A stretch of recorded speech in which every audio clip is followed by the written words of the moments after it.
e não o inverso, como às vezes costuma acontecer. A cada ano, os intervalos aí também, a própria ANR discrimina qual a periodicidade desses exames, pode ser a cada 6 meses, ou a próprio, por um acordo coletivo, pode ser antecipado, a cada anual ou a cada 2 anos, dependendo do grau de risco da empresa e também da idade do colaborador. Exame médico de retorno ao trabalho, esse é outro detalhe, ele deve ser realizado no primeiro dia de retorno ao trabalho. Então, se o meu benefício do INSS foi até hoje, amanhã eu devo comparecer à empresa e realizar meu exame de retorno ao trabalho.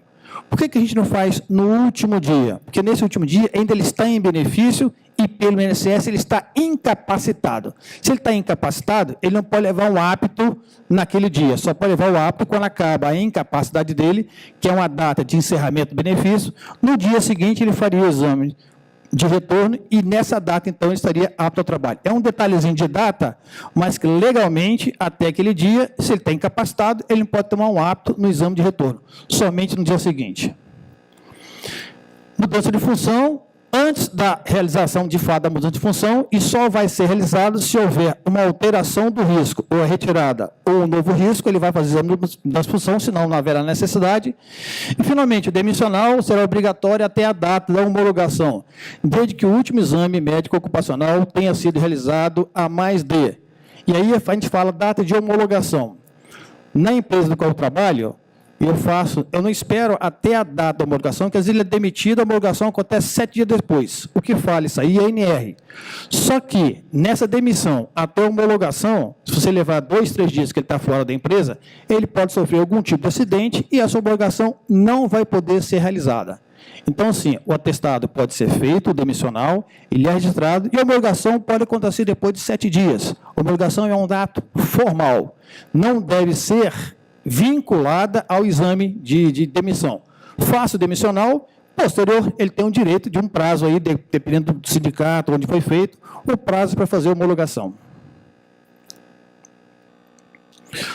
Todo trabalhador designado, aí é um detalhe importante aqui, que eu vou falar sobre trabalho de risco, e eu falo sobre espaço confinado, quando faltar 2 minutinhos, você me avisa, hein? Espaço confinado e trabalho em altura. O espaço confinado, NR específica, diz lá, todo trabalhador designado para trabalho em espaço confinado deve ser submetido a exames médicos específicos para a função que irá desempenhar, conforme estabelece a NR7, incluindo fatores de riscos psicossociais, com a emissão do respectivo atestado de saúde ocupacional. Aí surge uma dúvida, é necessário ter no ASO trabalho para espaço confinado? A legislação não fala isso, mas no ASO normal nós temos um campo de observação. No meu caso, sempre que eu faço trabalhador, porque tanto para espaço confinado, para trabalho em altura, não é uma função, é uma atividade conforme o cargo dele. Então, é um diferencial que ele faz, mas não tem nada a ver com o cargo. É uma situação de um trabalho e que ele, então, deve ser preparado com treinamento e exames específicos. E quem decide o exame? O médico da empresa, devidamente registrado no seu PCMSO. Em relação ao espaço confinado, não há a exigência legal de ter um ASO específico para espaço confinado. Diz que tem que ser feito um atestado de saúde ocupacional. Então, às vezes, você faz no seu periódico, e se ele trabalha em espaço confinado, no campo observação, só coloca apto para espaço confinado.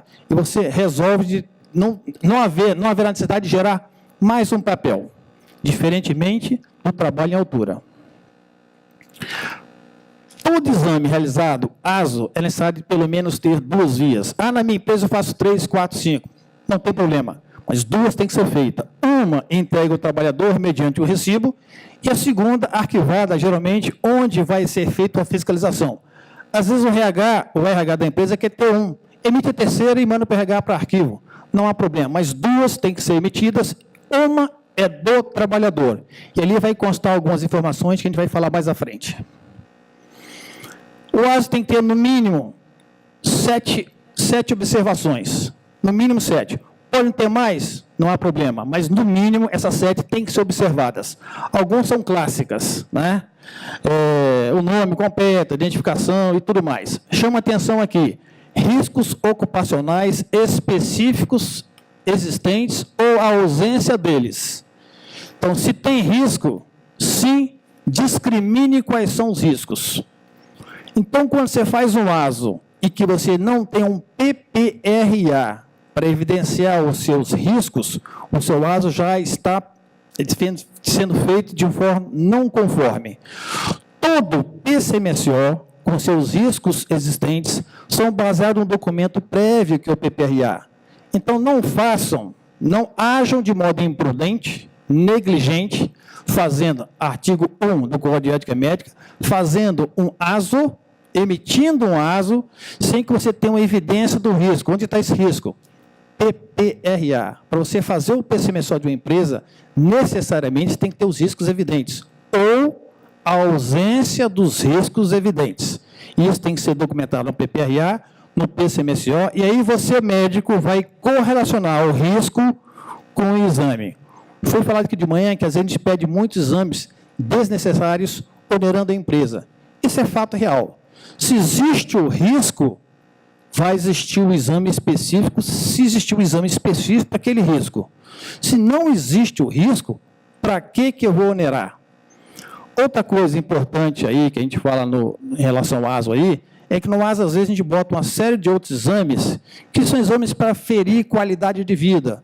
Triglicerídeos, colesterol e outros que a gente faz. Lá na empresa eu faço um PSA, acima de 40 anos, faço de rotina. Esses meus exames constam no meu ASO, mas no meu PCMSO diz que eles não são exames ocupacionais. Por que isso? Porque no meu relatório anual, que eu faço no final do ano, se eu tiver que documentar colesterol alterado, isso vai me gerar um grande trabalho. Então, eu coloco como no meu PCMSO, discrimino o exame, no meu ASO o exame está lá, porque se eu botei no PCMSO tem que estar no ASO, mas esses exames são exames para avaliação de qualidade de vida e não exames especificamente para avaliar risco ocupacional. Definição de apto e inapto, também está muito claro. Não existe apto com ressalvas. Ou o indivíduo está apto, ou o indivíduo não está apto para fazer aquele trabalho ou aquela atividade. Decisão, mais uma vez, médico do trabalho. Por isso tem que ter ciência da limitação do posto de trabalho e você vai dar o seu apto de acordo com o seu entendimento. São diferentes. Cada carga é o mesmo cargo? É. Mas as atividades desempenhadas são diferentes e, consequentemente, possuem limitações.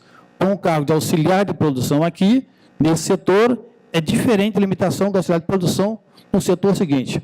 Para isso, mais uma vez, o médico, para emitir o ASO, ele tem que conhecer o posto de trabalho. Data, assinatura do médico encarregado, como também do médico coordenador. Trabalho em altura. O trabalho em altura, a gente, mesma coisa que tem na NR, considera-se o trabalho em altura aquele capacitado cujo estado de saúde foi avaliado, tendo sido considerado apto para executar as atividades e que possua anuência formal da empresa. Então, o trabalho em altura, não só o ASO determina também não. Ele tem que ter um treinamento prévio para que ele faça a atividade. O apto, por si só, não habilita ele fazer a atividade. Ele está apto do ponto de vista de saúde. Mas, se ele não tiver treinamento, o SESMIT ou o treinamento da empresa vai ter a responsabilidade de treiná-lo para que ele faça a atividade. Quando a gente emite um ASO para apto, para espaço confinado e trabalho em altura, nós estamos avaliando ele do ponto de vista médico, se ele tem condição física de fazer o trabalho. Se ele tem condição de trabalhar em altura e ele tem que ser previamente treinado, isso é uma prerrogativa que tem que existir também, a empresa tem que estar ciente, porém a nossa responsabilidade no início é avaliar se o hipertenso grave pode trabalhar em altura, se o diabetes descontrolado vai trabalhar em altura, se eu sei que ele é epilético vai trabalhar em altura, aí compete a gente não dar inaptidão para o trabalho, mas sim da inaptidão para a atividade de trabalho em altura ou a atividade de espaço confinado. Seja realizado exame médico voltado à patologia que poderão originar mal súbito e queda de altura. Mais uma vez, um assunto controverso. Quais são os exames que você faz, que você vai botar no seu PCMSO para avaliar isso aí? Aí se falava em eletro, há algum tempo atrás falou eletrocardiograma, glicemia de jejum, aí depende muito da interpretação da empresa, do curso da empresa, e o médico tem que avaliar a real necessidade. Hoje, as diretrizes provam que os exames, às vezes, não evidenciam muita coisa. São falsos negativos ou falsos positivos. Então, a conversa clínica e o exame físico, às vezes, é muito mais importante do que a realização do eletrocardiograma ou do eletroencefalograma. E o acompanhamento periódico. Doutor Carlos Magno, decidimos que o senhor tem mais 3 minutos de Beleza. Para poder concluir. Estou concluindo. Nós temos no site do portal do CFM pareceres, e às vezes são muito interessantes e respondem as nossas perguntas. Tem 2 pareceres aqui que eu citei aqui, o parecer do CREMEB, do Conselho Regional da Bahia. E são algumas colocações em que às vezes a empresa solicita ao médico que inclua no ASO exames de quantificação de risco, ou seja, ruído, está acima de 35. O ASO não é documento para isso. O ASO, em nenhum momento, pode expor resultado de exame. Diz o exame e a data da realização. Onde você registra a alteração do exame é no prontuário médico e você toma a sua decisão. Onde você registra o nível ou a quantificação do risco é no PPRA e no seu PCMCO. Porém, o ASO não é documento para você evidenciar riscos, quantificação de riscos, e nem para escrever limitação funcional relacionada à patologia, tipo, ele tem uma lombalgia ou ele tem uma hernia de disco. O ASO não é documento para isso, porque o ASO é um documento que circula no RH, e a gente, quando coloca uma doença, ou nomina a doença, ou vai botar um CID no ASO, nós estamos incorrendo em um erro, e aí é do Código de Ética Médica, que eu estou evidenciando uma patologia que eu não devo evidenciar. E esse parecer do CREMEB está muito claro quanto isso aí, que é vedado ao médico do trabalho, examinador, registrar no atestado de saúde ocupacional informações que venham a violar o sigilo médico específico da sua profissão, em situações que possam vir a colocar em risco a saúde do empregador ou da comunidade.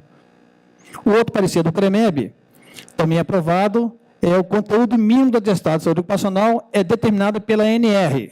Está bem claro ali. Qualquer outra coisa além daquilo, se você não expor um sigilo médico, você pode colocar como título de informação no campo de observações. Quer botar um grupo sanguíneo ou alguma coisa, limitação funcional, evitar carregar peso, alguma coisa assim, você pode, mas nunca evidenciar a patologia. E a responsabilidade do ASO. Como eu emito um ASO, eu tenho as minhas responsabilidades. Civil, declaração sobre capacidade de trabalho. Penal, quando emito um ASO que não tem validade, ou ASO falsificado, ou ASO que não corresponde à realidade do meu exame. Falsificação ou adulteração de documentos, artigo 302, que prevê a pena de 1 ano de detenção e multa. E a gente, às vezes, não percebe isso. Eu acho que o ASO é um papelzinho que é só assinar. E ética. Vários artigos, quando a gente preenche um documento falso, ou que não corresponde à realidade, você tem vários artigos que o colega é enquadrado. Artigo 11, 12, 13, 50, 56, 58, 59 e mais um monte. Recentemente, tivemos um caso no Espírito Santo lá, em que um colega denunciou 36, o médico de trabalho, denunciou 36 médicos. Por quê? CID atestado médico, que é uma coisa corriqueira, e denunciou os 36 lá no conselho. Então, um trabalhão, viu, Carlos? Mas a gente conseguiu resolver lá. E acabando aí, é a minha cidade, o Convento da Penha, a Baía de Vitória e a Ponte à Noite. E no próximo fórum, se for lá, a gente vai receber eles de braço aberto. Obrigado, boa tarde. Muito obrigado, doutor Carlos Magno. O senhor foi pontual, doutor Mantes foi bonzinho, ele deu 3 minutos, o senhor cumpriu. Como segundo palestrante, doutor Dante José Pirati Lago, para fazer a sua apresentação com relação a e-social.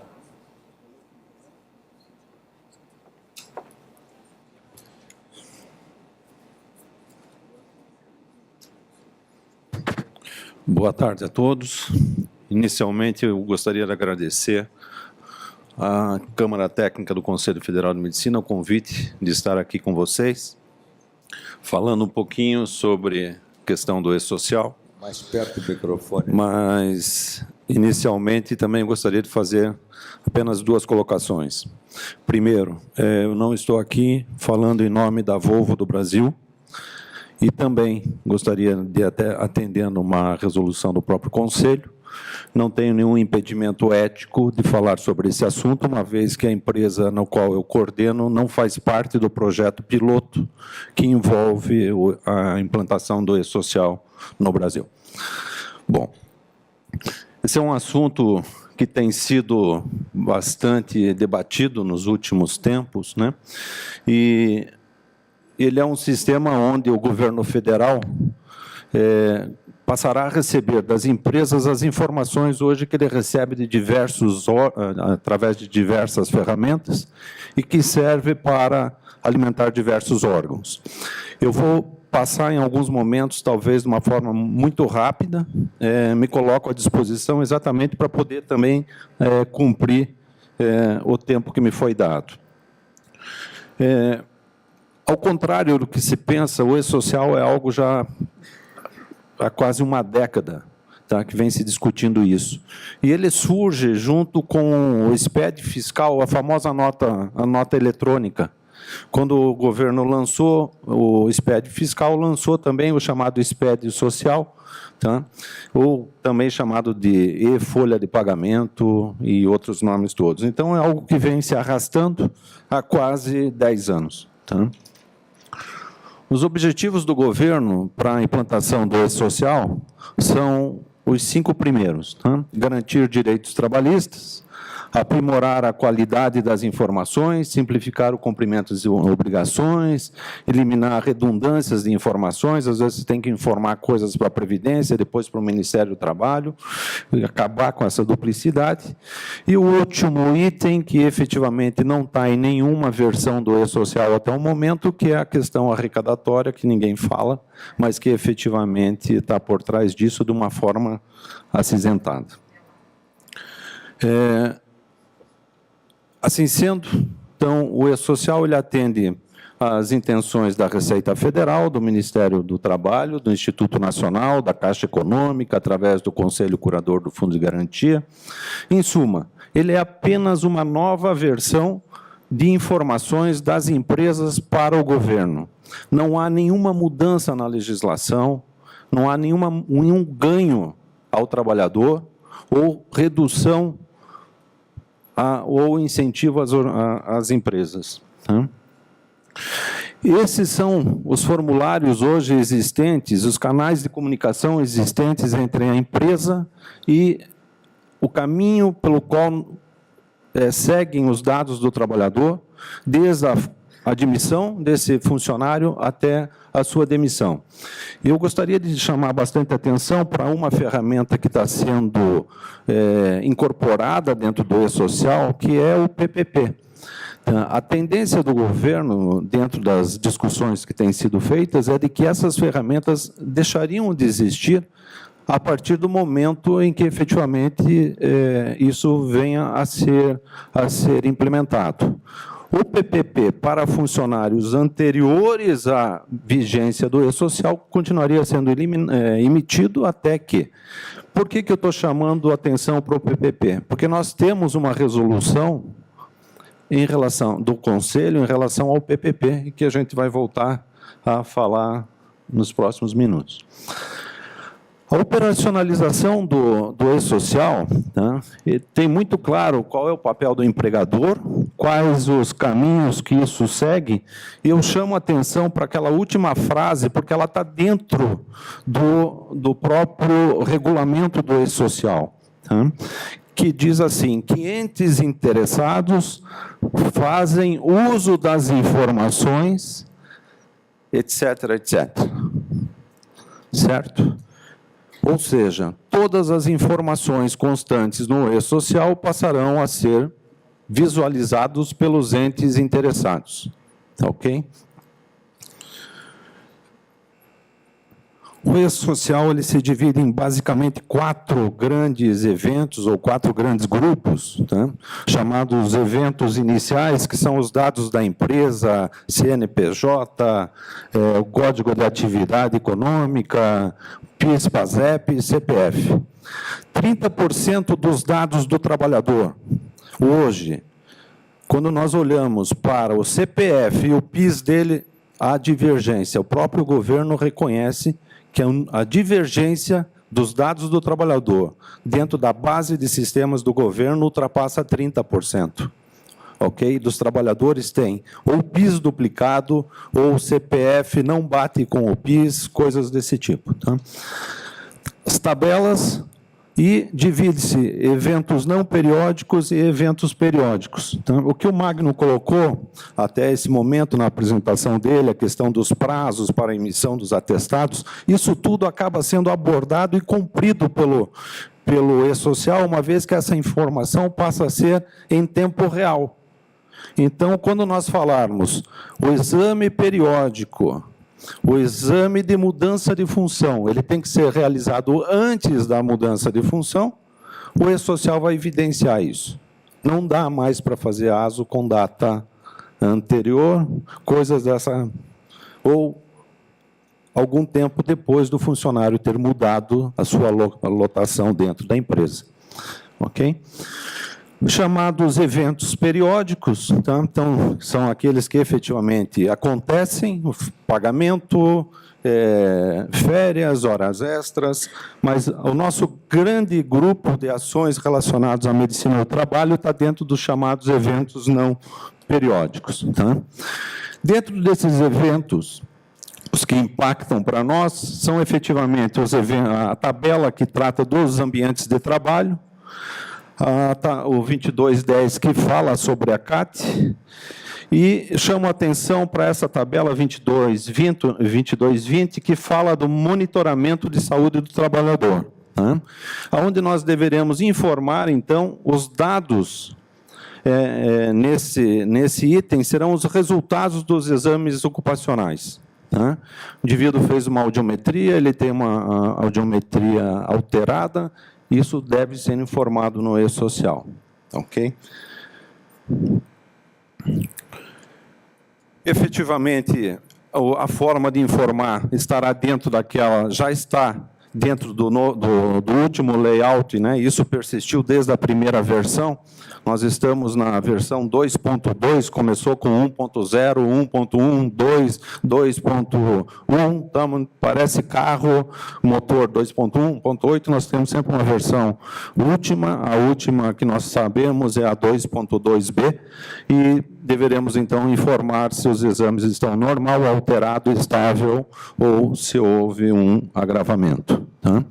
Essas são todas as tabelas que impactam, tá? Das tabelas existentes, 11 tabelas do e-social impactam diretamente na atividade do médico do trabalho. Tá? Vou passar isso aqui rapidinho, porque o Magno já falou. Para o médico do trabalho, qual é o impacto disso? Tá? Então, importante é o que já tivemos nas apresentações anteriores. A necessidade do estudo, do acompanhamento, dos processos relacionados à nossa atividade do ponto de vista jurídico, do ponto de vista legal. Muitas vezes a gente acaba sendo surpreendido por não ter acompanhado a legislação que está sendo implementada. Tá? A necessidade de um alinhamento total com a empresa para a qual eu presto trabalho. Nem todos serão médicos do trabalho contratados pela empresa. Às vezes eu sou um prestador, tenho uma empresa que terceiriza.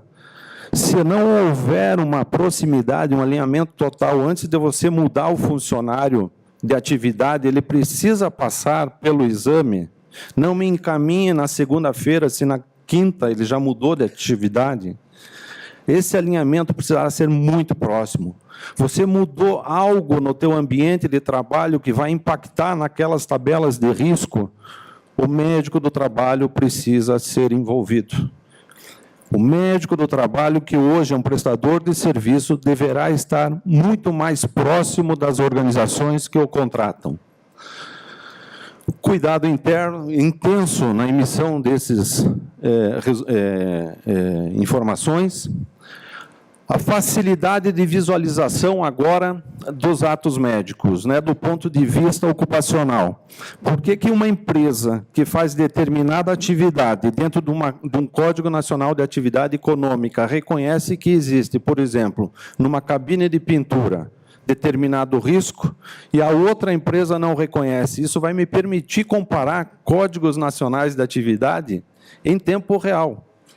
Tá ok? Antes, qual era a necessidade que a própria fiscalização tinha? Ela precisava ir ao ambiente, checar o PCMSO de 1, checar o PPRA e ver se tinha significado. Esse acompanhamento passa a ser online, ok? Transferência de arquivos, né? Normalmente, a gente sabe que, muitas vezes, o médico do trabalho ele se detém às questões técnicas e terceiriza dentro da própria clínica a digitação de resultados e coisas desse tipo.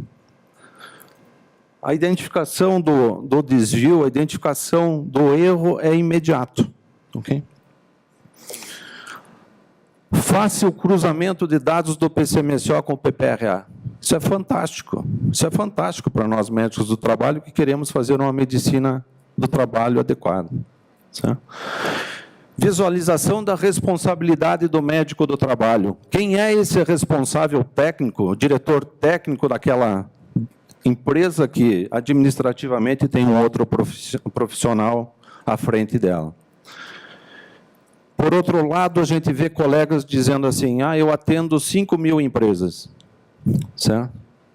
Isso passa a ser visível e perfeitamente controlável. Em que momento, em que condições você consegue dar essa assistência a 200, 300, 500 empresas, sendo coordenador do PCMSO de todas essas empresas? Definição de prazo para atestado sem prazo definido, isso é uma questão que a gente tem a informação que tem sido uma discussão enorme. Né? E a questão que a gente faz questão de questionar, né, fornecimento de resultados de exames diretamente aos entes interessados. E por isso eu falei que eu queria voltar no PPP, porque no PPP nós tivemos uma resolução 1715 de 8 de janeiro de 2004, onde o Conselho Federal de Medicina foi muito claro. Né? É vedado ao médico do trabalho, sob pena de violação de sigilo médico, a informação de resultados de exames no PPP. Certo? Lembrando que as resoluções são atos normativos, ou seja, é lei para nós médicos. Né? O que isso resultou? De prático, na emissão do PPP, o que as empresas fazem é exatamente o mesmo que nós fazemos. O resultado de exames médicos está à disposição da perícia médica do INSS para ser visualizado, receber através dos serviços médicos existentes nas empresas. Em relação ao e-social, tá? Existe, então, um parecer do Conselho, parecer 17 de 2015, tá? Emitido pela doutora Rosilane, a partir de uma consulta que ocorreu exatamente sobre o fornecimento desses resultados no e-social. Tá? Esse é um parecer, e lembrando que os pareceres eles têm um poder normatizador. Certo? Ele não tem um poder normatizador, ele é uma orientação técnica, eu diria assim, aos médicos do trabalho. O que nós precisamos ainda falar um pouquinho, e eu vou voltar sobre esse item no fechamento, prazos. Todo mundo pergunta qual é o prazo. Já houveram vários prazos, já tem empresa vendendo sistemas, porque essa é uma das grandes dificuldades, como conversar o sistema das nossas clínicas com o sistema das empresas, como isso vai interagir de uma forma consistente. O fato é que todos os prazos anteriores foram vencidos, né? E hoje, o que efetivamente está claro é que, a partir de setembro de 2016, para empresas que tiveram um faturamento acima de 78 milhões em 2014, o e-social deveria rodar. O fato é que nem o layout está pronto, o próprio governo reconhece que há inconsistência de dados, né? E daqui a 45 dias isso precisa acontecer. Também já está definido que os dados de saúde e segurança do trabalho passariam a vigorar 6 meses após a introdução daquelas tabelas que dizem respeito aos dados iniciais. Tá? Entramos no tempo de acréscimos. Ok, vou bem rápido. Considerações finais. Tá? Primeira, a necessidade de alinhamento técnico-conceitual e a participação direta dos médicos do trabalho e da segurança do trabalho nos fóruns técnicos. As empresas que têm participado do projeto piloto, e a gente tem oportunidade de conversar com alguns representantes delas, já direcionaram isso ao governo, pedindo a presença de técnicos ou da Fundacentro, para que participem efetivamente dentro da elaboração e da discussão das tabelas. Nós temos, por exemplo, nas tabelas algumas coisas assim, riscos relacionados a produtos que deixam dúvidas, consequências de determinados produtos que a própria Fundacentro reconhece que aquilo não existiria. O fato é que há uma necessidade de aprimorar isso. Uma outra coisa que precisamos refletir: existem várias empresas de diversos segmentos, de diversos tamanhos, participando do projeto piloto. E o projeto piloto está rodando efetivamente para que a coisa dê certo. Do ponto de vista da saúde e segurança do trabalho, o entendimento que nós temos é que isso reforça em muito a atividade do médico do trabalho. Com certeza, será um grande avanço no que diz respeito para quem faz medicina do trabalho de uma forma concreta e saudável.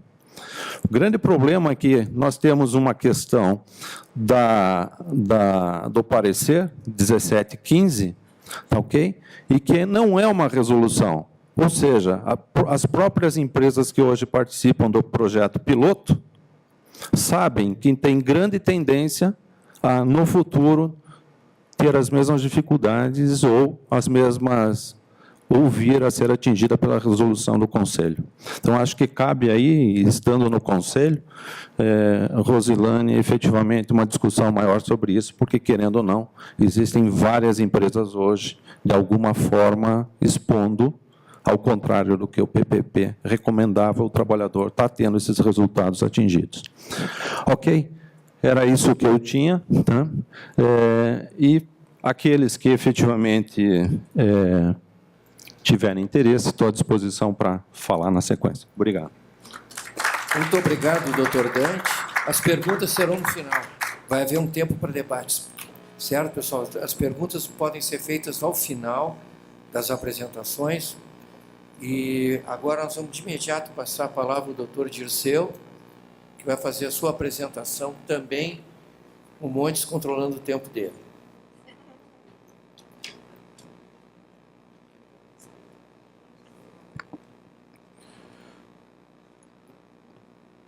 Em primeiro lugar, obrigado à Câmara Técnica de Medicina do Trabalho do CFM. Deposito o nosso agradecimento à Rose, que nos prestigia com essa organização, com esse grupo organizado aqui em nome da busca de melhores esclarecimentos, maiores esclarecimentos, melhores evidências diante desses assuntos aqui trazidos.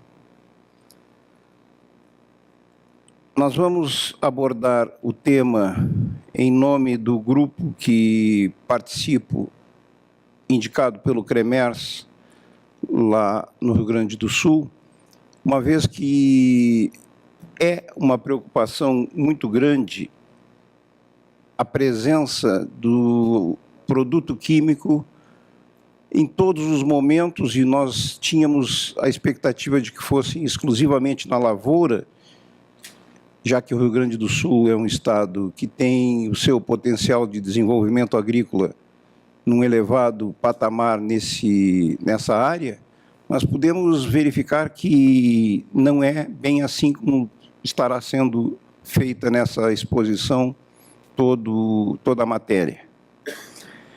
Eu fui indicado pelo CREMERS para participar do grupo de trabalho coordenado pelo Centro Estadual de Vigilância em Saúde, que é o CEVES, um órgão da Secretaria da Agricultura. Vamos abordar prioritariamente a pulverização, exposição direta e indireta e as perspectivas que existem, que merecem ser discutidas e que, neste momento e naquela futura oportunidade seguinte, estará sendo abordada em termos de questionamento daquilo que nos diz respeito a agir nesse sentido. A definição inicial do que significam os agrotóxicos, Rose, esse material, obviamente, fica disponibilizado para que, se alguém tiver interesse, é franqueado sem nenhuma dificuldade de acesso. Não sei como tu farias isto. Nos preocupa, nessa exposição, dois principais momentos. Vamos abordar uma visão do cenário que hoje existe em termos de exposição humana aos agrotóxicos, em termos de agricultura, na abordagem de utilização do produto químico contra os vetores e, por incrível que pareça, no uso doméstico direto e indireto. Mais recentemente, em cima daquela preocupação que os órgãos de fiscalização dessa novidade hoje existente, tomamos conhecimento de que o combate do mosquito vem sendo feito com um produto organofosforado, que nos preocupa sobremaneira. Uma outra abordagem que interessa dentro desse cenário são os resíduos de agrotóxicos nos alimentos e na água, como poderemos ver logo em seguida.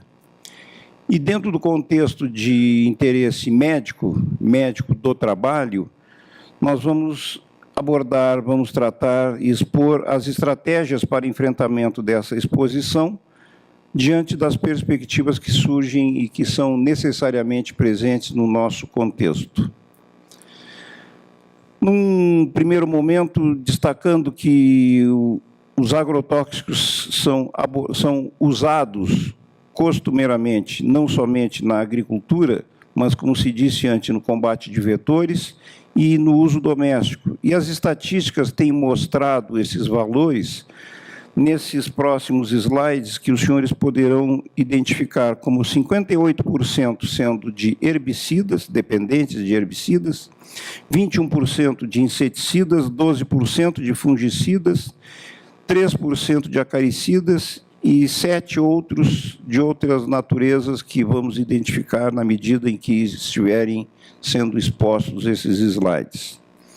Quem são os mais atingidos hoje em termos de uso desse produto?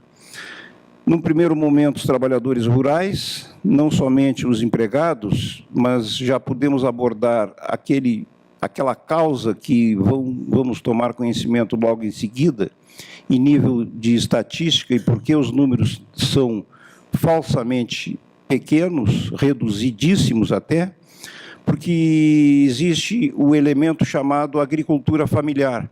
E a agricultura familiar, ela permite a fuga do dado em termos de caracterização estatística.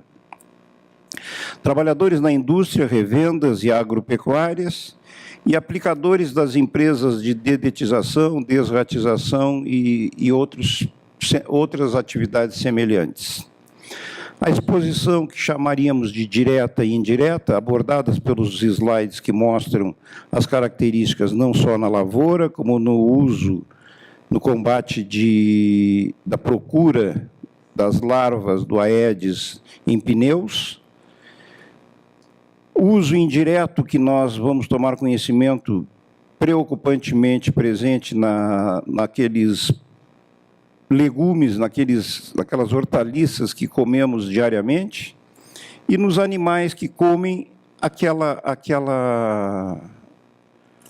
plantação que foi semeada do produto.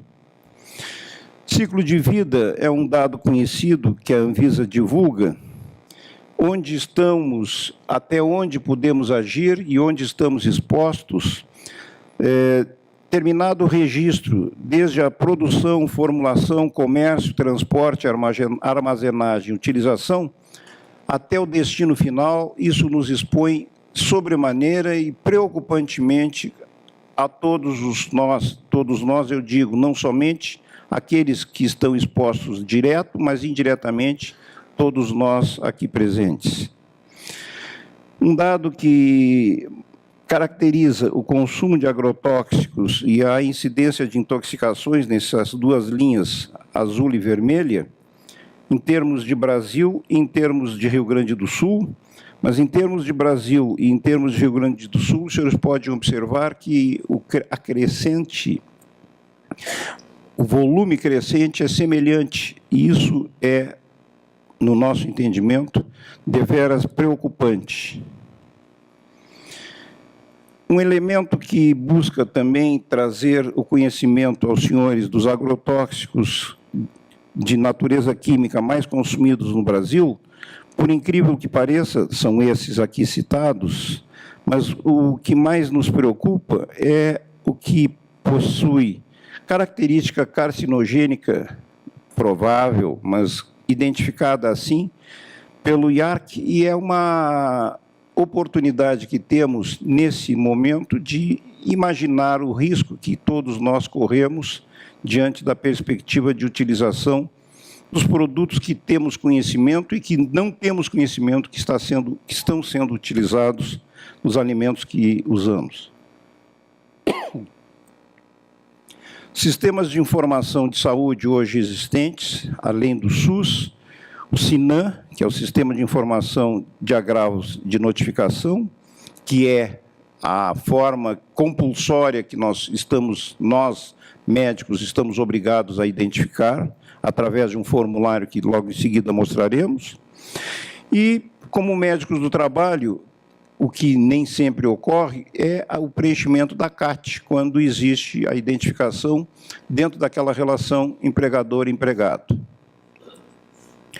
Um comparativo entre o número de atendimentos dos Centros de Informação Toxicológica e as notificações feitas, por exemplo, no Rio Grande do Sul, do SINAM, mostra que os dados são crescentes e decrescentes conforme a produção agrícola, conforme se conhece da safra, dos períodos de safra e de entre-safra, de trigo, de soja, de arroz, nas diferentes zonas que vamos mostrar no mapa.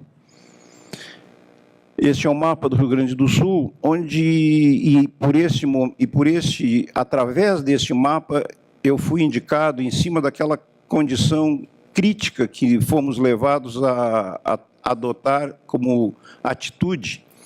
O que está em branco nesses municípios, são 495 municípios no estado. Os municípios em branco, que são, coincidentemente, zona de produção agrícola, em sua grande maioria, não tem notificação feita perante o SINAM ou perante o Ministério da Previdência através da emissão de CAT. Eles chamam-se municípios silenciosos, e isso é extremamente preocupante no que diz respeito a uma busca de dado estatístico que permita, fundamentalmente, alavancar algumas medidas que nós, em seguida, chamaremos de perspectivas necessárias. Esse grupo de trabalho ao qual o CREMERS pertence está junto com... O que eu fiz aqui? Está junto com os setores de vigilância sanitária e da Secretaria da Saúde nos seus diferentes pontos de apoio para identificar o risco que assim se tem conhecimento e o que não se tem conhecimento. O mesmo cenário de exposição, identificando em 2015, no Rio Grande do Sul, aquele mesmo gráfico, agora levando em consideração exclusivamente os atendimentos feitos pelo Centro de Informação Toxicológica, os casos de intoxicação, conforme dissemos antes, em diferentes níveis, através do uso agrícola, do uso doméstico, em termos de controle da saúde pública, os raticidas e os produtos veterinários. Esses dados são preocupantes, da mesma forma aqui existentes em 2015, com relação às características do tipo de produto utilizado, o inseticida, o herbicida, o carrapaticida e o fungicida, com cada um deles com número de casos, em termos de notificações realmente feitas. Combate ao mosquito Aedes com o Malathion, que é um organofosforado, o conhecimento que se tem que o malation também é considerado como um provável cancerígeno humano, e a perspectiva que hoje nós temos, e vamos comentar logo em seguida, em cima da condição que é extremamente preocupante quando se tem conhecimento de que quem pica é a fêmea do mosquito que fica em casa. Então, esta fumaça jogada na rua, ou jogada através de um avião, ela não chega a entrar dentro de casa para matar a fêmea do mosquito naquele local em que ela está. Outra preocupação, isso é preparando o slide para a resposta, mas eu me antecipo, o malation possui uma lipossolubilidade que é preocupante, porque ele, obviamente, é absorvido por todas as vias conhecidas. E isto merece alguma ação nossa. O quadro divulgado pela imprensa, no caso aqui estamos em um caderno da Zero Hora que divulga, naquele dia, naquele momento, essas manchetes. O paraquat, que, lamentavelmente, é um produto muito usado e é uma outra fuga de controle, é porque o paraquat, com as nossas fronteiras secas, é muito facilmente contrabandeado aqui para a chegada no Brasil. A quem compete um controle, há muita gente, há muitas entidades, a nós também, mas o IBAMA, obrigatoriamente, através dentro do Ministério da Agricultura, e a Anvisa, que, como Agência Nacional de Vigilância Sanitária, teriam as duas principais, estariam situadas na natureza, na origem da fiscalização mais eficaz. Os alimentos que comemos, contaminados pela vaporização, não, pela fumigação, assim denominada, agrícola, feita por avião, os resultados trazidos ao conhecimento dos senhores, quanto tempo, Iseu? 3 minutos e meio. Os resultados feitos das pesquisas feitas, pelo laboratório que lá em Porto Alegre identifica, e com um número muito pequeno de observações feitas de testes na Ceasa, feitos em diversos supermercados e que mostram, assim, um dado de 2012. Imaginem os senhores, 80% do morango e do pepino então comido era contaminado. Cenoura, 67%, alface, 54% e abobrinha, 50%. O número de amostras feitas na Ceasa, o que compete, então, a nós, médicos, que atitude podemos ter no enfrentamento da exposição a esses produtos? Nos alimentos, através de um controle mais eficaz, encaminhamento dos laudos aos supermercados, à Secretaria da Agricultura e ao Ministério Público. Num segundo momento, a conscientização da rede varejista sobre a importância que a rastreabilidade necessita. E a criação de um termo de ajuste de conduta nos pontos de comercialização desses produtos. Reconhecimento, principalmente, dos sinais, sintomas de intoxicação por grupo químico dos demais produtos. Isso está sendo hoje também desenvolvido, foi criado, e neste grupo do qual eu faço parte, foi criada uma forma de dar divulgação em diferentes locais que a AMRIGS, Associação Médica do Rio Grande do Sul, que eu presidi em 2 gestões, permite ser feito através das caravanas ao interior, a divulgação desse mesmo tipo de assunto, o preenchimento da identificação através da suspeita de identificação do risco, através desse documento chamado notificação, e por ser a notificação obrigatória deve ser utilizado, número de notificações extremamente reduzido feitos, a ficha de notificação, o modelo, outras estratégias através de identificação de telefones, a CAT, que seria para aquelas relações empregador-empregado. Existe um protocolo que hoje avalia os sintomas de intoxicações crônicas por agrotóxicos. Existe também uma diretriz nacional para a vigilância em saúde de populações expostas. Existem documentos hoje caracterizados como referências e que nos preocupam muito em cima do que hoje está sendo feito em termos de pulverização aérea.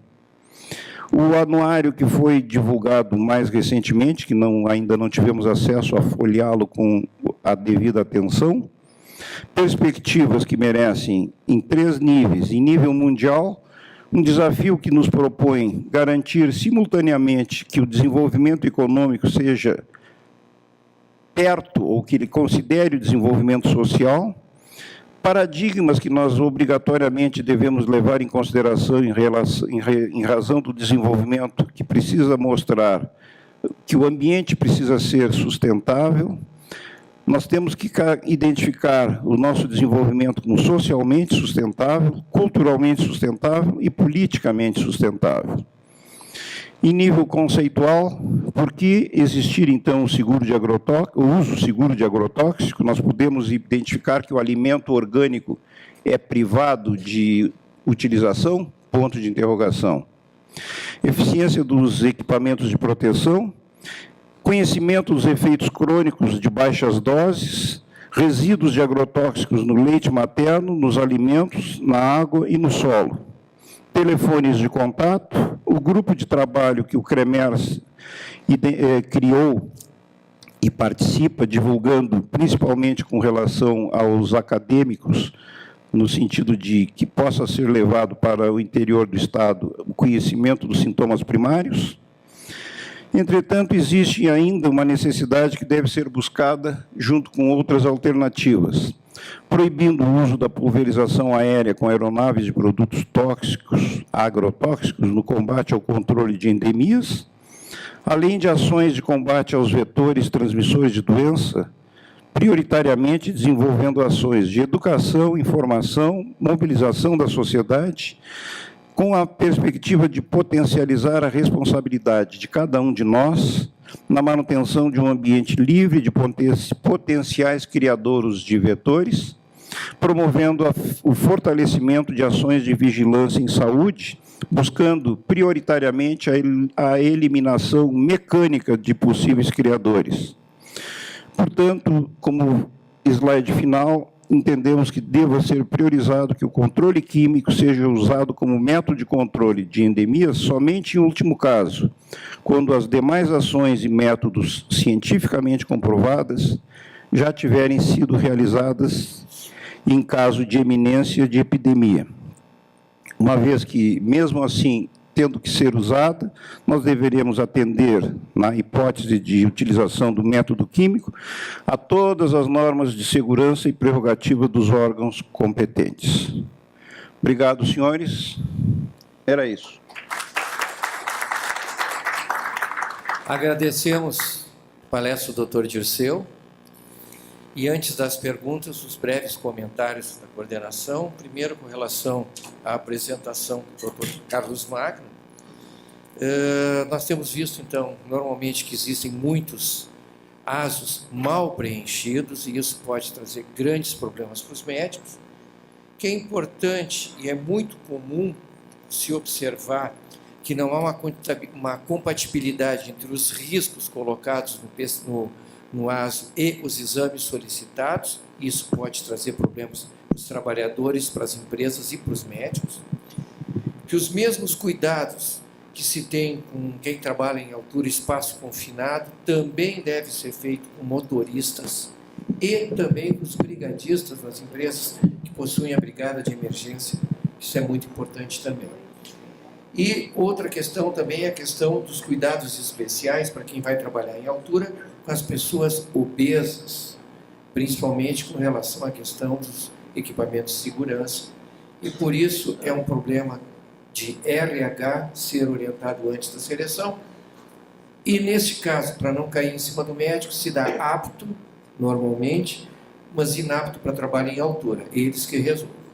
Com relação à palestra do Dr. Dante, foi importante a citação do parecer feito pela doutora Rose, né, com relação ao sigilo, e é muito importante o parecer 17 de 2015 do CFM. Isso nos dá, por mais que seja apenas um parecer, isso nos auxilia muito. O importante é que se isso pudesse ser transformado numa resolução. Cuidados importantes nos prazos de realização dos exames ocupacionais e outros também, porque nós temos que cuidar para que não recaia sobre os médicos os problemas todos que vão aparecer daqui para frente com relação ao E-Social. Finalmente, com relação ao Dr. Dirceu, existe muita gente que chama de agrotóxicos e outros chamam de defensivos agrícolas, depende do lado que se está. E o Ministério Público do Trabalho tem cartazes, isso, tem grandes biocidas. E o Ministério Público do Trabalho tem cartazes grandes dizendo agrotóxicos. Então, isso é muito relativo. Com relação ao grupo de trabalho, que o Dr. Dirceu está participando por designação da diretoria do Conselho Regional de Medicina, ele foi escolhido porque é uma pessoa que cuida muito disso e também era importante a nossa participação nesse grupo, porque neste grupo também participa o Ministério Público Estadual, a questão do judiciário e tudo mais, e o grande problema é que estavam querendo transferir para os médicos, principalmente os que atuam em postos, em unidades de saúde, em emergências, a responsabilidade que não cabe a nós, e sim aos fabricantes, aos produtores, a quem revende e tudo mais. Então, por isso foi importante a nossa participação e continua sendo. E essa apresentação já foi apresentada anteriormente para a nossa diretoria lá no CREMERS e foi muito elogiada, né, doutor Dirceu? Parabéns. Então, agora vamos passar as perguntas e, como de praxe, o posicionamento dos colegas.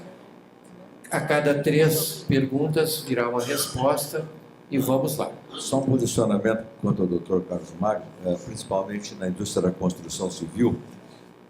Nem todo trabalhador da construção civil está inapto para trabalhar em altura, mas ele está apto para trabalhar nas suas funções de pedreiro, de servente e carpinteiro. Isso nos criou um problema de definir para o Serviço de Segurança da Empresa qual é aquele trabalhador que pode. Então, nós criamos um carimbo que colocamos no atestado dizendo assim, que ele está apto para o trabalho, mas inapto para trabalhar em altura ou inapto para trabalhar em espaço confinado. E, juntamente com o Serviço de Segurança, nós identificamos o trabalhador que vai trabalhar em altura, vai trabalhar em espaço confinado, ou com uma braçadeira, ou com um colete, com um capacete diferente, para não permitir que o feitor ou o mestre diga assim, vai e sobe. Ou seja, o técnico de segurança não sabe qual é a função de cada um especificamente, mas se ele tiver com um colete, ou com uma braçadeira, com um capacete diferente, ele sabe que aquele trabalhador está apto para subir em altura ou trabalhar em espaço confinado. É apenas só para... Porque não tem na resolução como é que nós vamos identificar o apto ou inapto para essas duas funções. Obrigado pela colaboração, doutor Montes. E vamos então às perguntas com identificação, por favor. Meu nome é Marlene de Andrade, sou médica especialista pela ANANT e também sou perita também pela Abramed. Bom, diz que filosoficamente, quando a gente vai estudar à luz da filosofia, a cada pergunta uma nova resposta, a cada pergunta uma resposta e uma nova pergunta. Eu vou sair daqui com 1 zilhão de perguntas, mas como eu também estou com muitos contatos, né, e alguns colegas aí já até já... Faça a pergunta, volte para a fila. Faça a pergunta, volte então. Não, é o seguinte, eu acho muito estranho a gente ter que fazer aqueles asos avulsos de gente que vai vir correndo para ir fazer demissão. Eu sempre questionei isso. Não é porque eu sou perfeita, não, mas eu sempre questionei isso. Aí eu resolvi ir lá na DRT, a antiga DRT, que agora mudou de nome, né? E aí eles falaram o seguinte, mas a gente está seguindo o que está na CLT, não pode fazer demissão sem ter o aso de demissão. Mas aí vai no consultório, a gente não vai fazer então, eu vou deixar de ganhar esse dinheirinho também, será que eu estou errando? Essas dúvidas, isso mexe comigo, entendeu? Então, a gente vai perguntar para eles vêm com essa resposta, né? Aí, dentro dessa pergunta mesmo, eu acho muito estranho, o fiscal do trabalho, ele vai dentro de uma empresa, ele vê o PCMSO bem enxutinho, se ele achar que está enxuto, ele mesmo inventa os exames que ele tem que fazer, por exemplo, nessa de altura mesmo. Aí eu estava conversando com o doutor, que é de São Paulo, que já foi até embora, ele falou, realmente não tem que pedir exames para altura, não tem que pedir esses exames todos, botar no PCMSO, porque isso aí foi uma ideia que a ANANT teve, né, de ser um protocolo, mas não está isso dentro da lei, dentro da NR7, dentro daquelas leis lá da NR7, né? Os mergulhos, sim, já tem. Aí, resultado, ele falou para mim, mas cuidado, hein? A senhora não põe, depois o fiscal vem e multa a empresa. Aí a minha pergunta é assim, mas se ele multar, eu não posso fazer uma defesa? Eu faço uma defesa, porque até pena que o doutor Sebastião já foi embora, né? O doutor, aí a gente faz, aí está aí, né? Faz uma defesa para, aí acaba subindo lá para o Supremo Tribunal, né? Do Trabalho. Aí eu quero saber como é que fica a cara da gente nisso aí. Tá bem, obrigado, doutor. O doutor Carlos Magno. Aliás, perdão. Senhora, são três. Segundo questionamento. Nada como um cavalheiro, doutora né? Márcia, Não, mas é que eu já tinha sentado também para. Então, só aproveitando, eu queria, na verdade, fazer 2 comentários para deixar para comentários adicionais na mesa. É que o doutor Carlos falou assim, não fazer ASO sem PPRA, eu avançaria um pouquinho nessa declaração, de não existir ASO, até porque o ASO reflete um ato médico, eu concordo plenamente, sem um bom PCMSO, e ressaltando que o reconhecimento de riscos ocupacionais é uma das competências requeridas para os médicos do trabalho também, ok? Então, vale lembrar isso. Além do mais, o médico do trabalho devidamente capacitado, naturalmente, para isso, pode fazer um PPRA, não há nenhuma exceção legal para isso, né? Então, juntando uma coisa com a outra coisa, gostaria, então, de relembrar que o nosso papel não é pura e simplesmente pegar um PPRA, ver o que tem lá de risco e seguir adiante. É preciso haver uma análise crítica do que está ali, e eu cito como exemplo um caso recente que nós atendemos na universidade, onde a colega precisou se explicar por um caso de intoxicação ao cádmio, que não estava reconhecido no PPRA. E, no entanto, estava reconhecido na ficha de informação de segurança de produto químico de um dos soldadores. Então, só lembrar que, por favor, não é todo o PPRA, não é o que está escrito ali que a gente deve confiar, faz parte das nossas competências o reconhecimento de risco. Queria que vocês comentassem isso no dia a dia. E, finalmente, também houve um comentário em relação à questão do mal súbito, né, que está na NR35. Também, por ocasião da publicação da NR35, gostaria de divulgar aqui, ou reforçar a divulgação, a ANANT se manifestou diretamente ao Ministério do Trabalho, inclusive, solicitando a modificação desse termo. Mal súbito não é doença, portanto, não existe uma lista de exames. E eu acho que, pelo comentário da colega, eu acho que eu não fui clara hoje de manhã, então gostaria de reafirmar, não há nenhuma orientação da ANANT de lista de exames para trabalho em altura. Obrigada. Muito bem. Obrigado, doutora Márcia. Boa tarde, José Ayrton Bezerra, perito médico do INSS. Eu gostaria de fazer algumas colocações referente à palestra do Dr. Dante, no tocante à questão do e-social. A gente pela manhã viu algumas discussões aqui bastante interessantes, principalmente da necessidade de fortalecimento da especialidade de medicina do trabalho. E eu vejo o e-social como uma ferramenta que pode ajudar a atuação do perito ou do médico do trabalho nas empresas no tocante ao acompanhamento da saúde do trabalhador. Eu vejo isso de forma fantástica, então eu não vejo isso de forma danosa. Outra coisa interessante, pela ótica da instituição do INSS, que é um dos participantes do e-social, isso nos facilitará em muito a visualização do ambiente de trabalho na medida em que vai ser lançado a empresa lançará no sistema a contratação daquele trabalhador, o posto de trabalho onde ele vai atuar e a atividade que ele vai exercer. Olhando pela visão da empresa, isso facilitará, inclusive, as próprias questões de contestação do acidente de trabalho, que a gente vê que também é um dos grandes problemas que a gente tem hoje no INSS. Então, eu vejo como uma forma bastante interessante da gente, inclusive, minimizar essa solicitação de transformação de benefício acidentário em benefício previdenciário. Outra questão, com relação ao PPP especificamente, nós temos hoje um grande problema na instituição, porque quando o trabalhador vem